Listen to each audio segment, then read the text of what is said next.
Roberto, Daniele, what is Changemaker Labs? Right, so Changemaker Labs is basically a social enterprise whose main purpose is to help other social enterprise grow or help social enterprise ecosystems grow. So that's in a nutshell what it is. And we do that in three ways. First of all, I do one-to-one coaching to social enterprise, social entrepreneur startups. I also try to develop the sector, developing new accelerator programs or working with existing accelerator programs on a consultancy basis.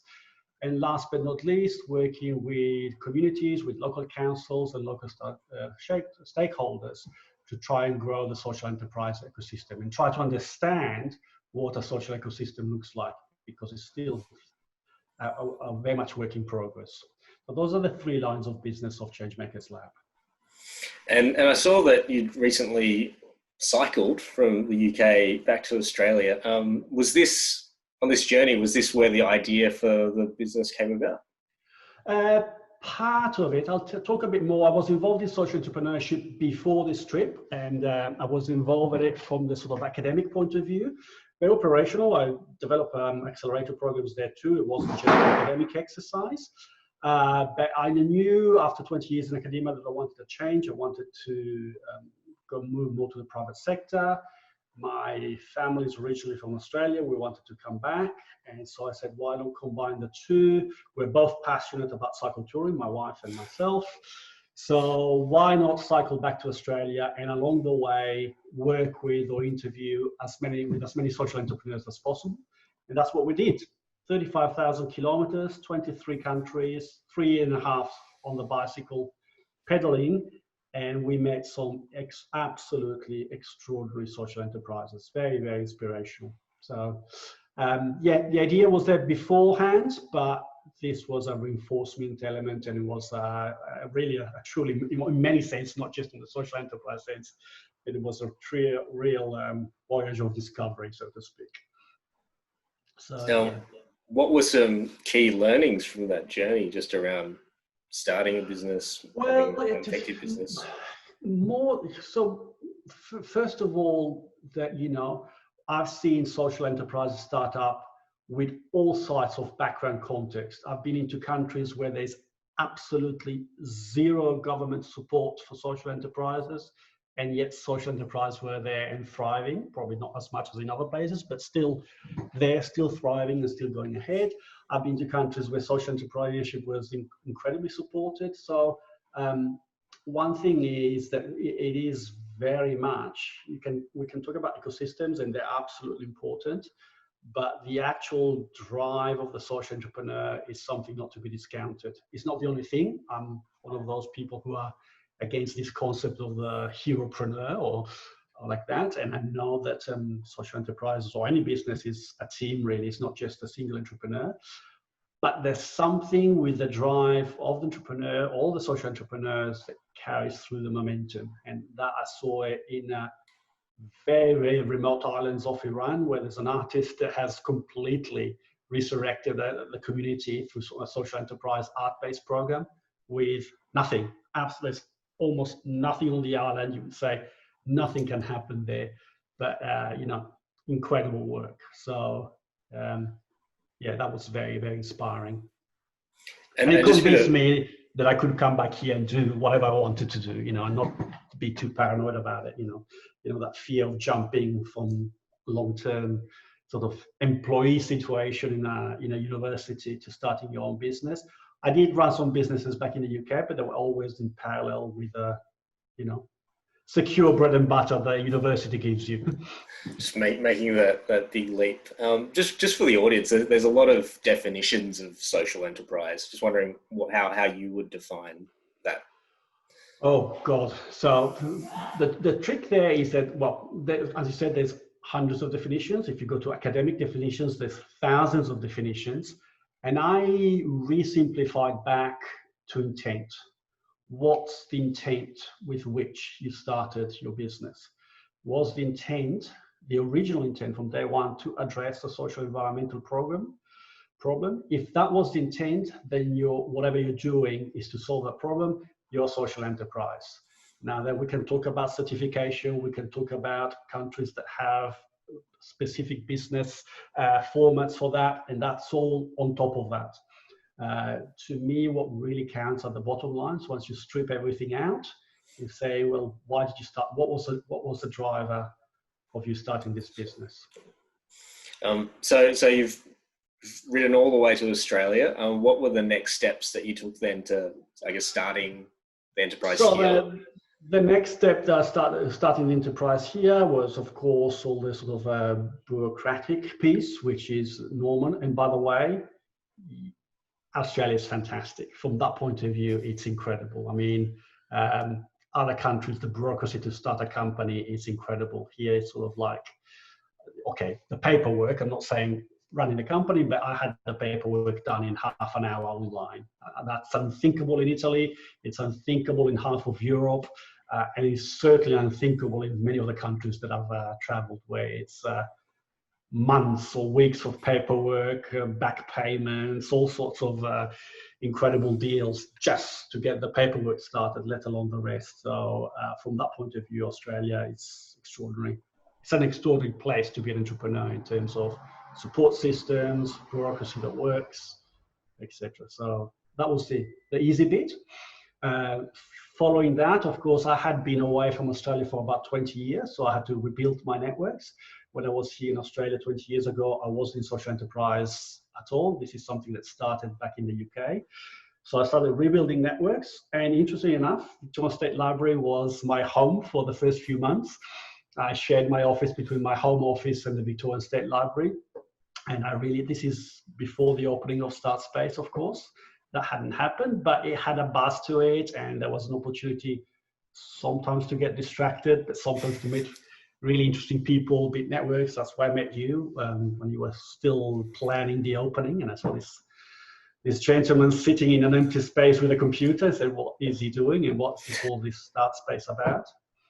So yeah, it's mainly, it's the usual stereotype of the importance of building links and building networks and trying to map out the system. So I spent a fair bit of time trying to do a mapping of my understanding of the social enterprise ecosystem in Australia, which was an interesting exercise in itself.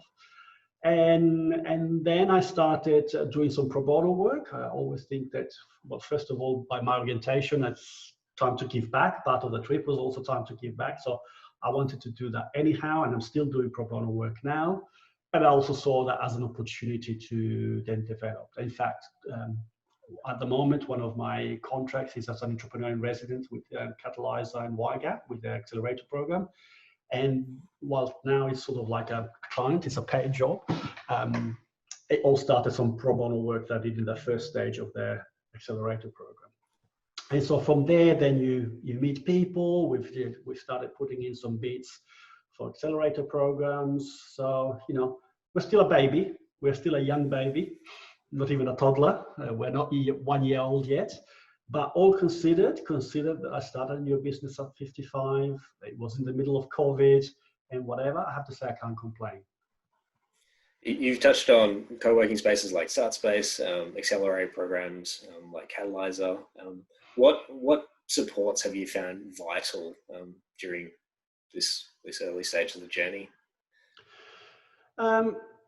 Couple of things. So first of all, before this institution, I have to give credit to my family that have supported me and encouraged me in this big jump, and have really been behind me all the way. The other big piece of support for me, given the field that I am in, is actually the feedback from my mentees or from my coachees, particularly the delayed feedback. So, with the program that I run in the UK, I'm still getting messages now of social enterprises have taken off, they're starting to really have impact. And that's for me, it's a sort of like a moral support to when the times are a bit tough and when things are difficult. It's just a reminder that it's all worthwhile, because for every new social enterprise that you're able to do your small bit to support, the downstream impact can be fantastic. And that you played, although a small role, but you did play a small role. Problem with this is delayed gratification, because I'm getting things now from people that were in my program 5 or 6 years ago, and now they're sort of, in one case, a multi-million-dollar pound NHS provider. So, so that it's an upkick. And then knowing and working with Catalyzer has been fantastic. They're an incredible accelerator program. They extremely professional, but also they've created an ethos between the core to this, quite particular. I've never seen quite something like that. I'm very impressed. And I'm not saying that because they're a client. I'm saying that because I truly believe it. Usman has done an incredible job with Catalyzer. So very proud to be working with them. Definitely. Just coming to, I guess, these times, could you just, I guess, paint a bit of a picture of what work life currently looks like for you during this COVID-19 season? Well, funnily enough, it's not that different. It's not that different from pre-COVID to a certain degree. Two things. So during the trip, my pace of life slowed down very much, as you do when you're cycling for 3 years. You go at a very slow pace. And one of my concerns of getting back to Australia is saying, my God, how are we going to speed up at such pace after having to slow down? And I say thankfully, very carefully, because I know the tragedy behind it on one side, but on the other side, it seems that the world has slowed down to my pace, and so has allowed me to operate in a pattern that I prefer, and I think it's more conducive to work. Sometimes we run and we rush and we play the busy entrepreneur. We don't think what we're doing, and we make a lot of mistakes along the way. So slowing down, it's a good thing, but slowing down when everyone's going fast around you is more difficult. So, I entered the slow world, number one. Number two, because so much of my work is coaching, and so much of the coaching, well, pretty much 100%, even before COVID, was Zoom-based, was distant-based and whatever. That really hasn't changed. All of my coaching work has always been me from home, Zooming with clients. I have clients in the UK, I have clients in the US, clients here.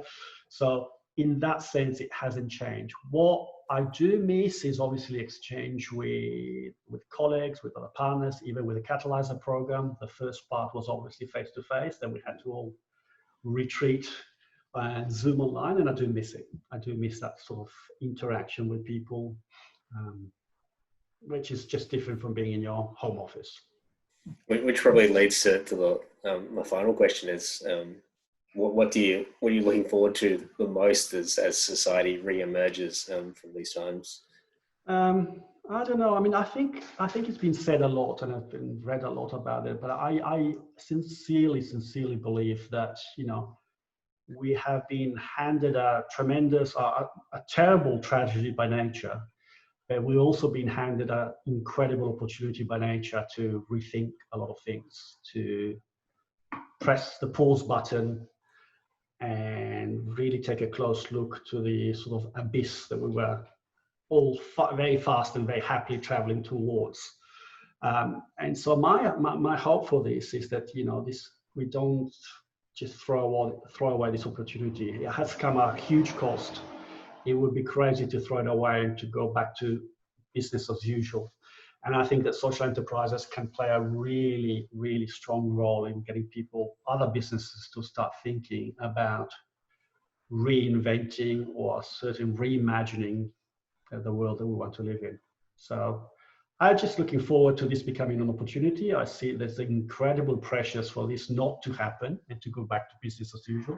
I'm very mindful of that. I'm not naive.